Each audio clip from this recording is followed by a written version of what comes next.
இருளை விலக்கி உலகை எழுப்பும் ஞாயிறு அங்கே குடியிருப்பான். அவன் ஆனை முகத்தனின் அடியவர் மனத்தில் ஒளியாய் வந்து கொலுவிருப்பான்.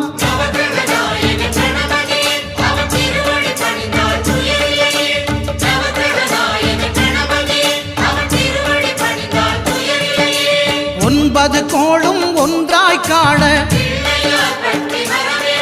அங்கு கற்பகம் என்னும் கடவுளின் மெய்யில்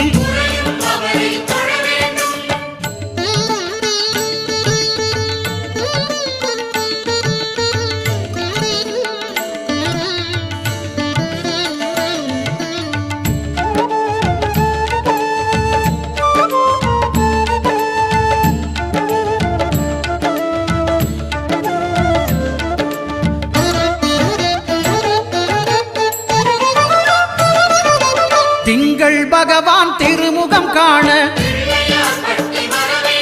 அங்கு கற்பக பெருமான் தொப்புள் குழியில் திங்கள் பகவான் திருமுகம் காண அங்கு கற்பக பெருமான் தொப்புள் குழியில் பார்க்கடல் பிறந்த சந்திர பகவான் கணபதி வயிற்றில் நிறைந்திருப்பான். எங்கள் கற்பகத்தானை கண்டவர் தமக்கு தீரா பிணிகளை தீர்த்து வைப்பார்.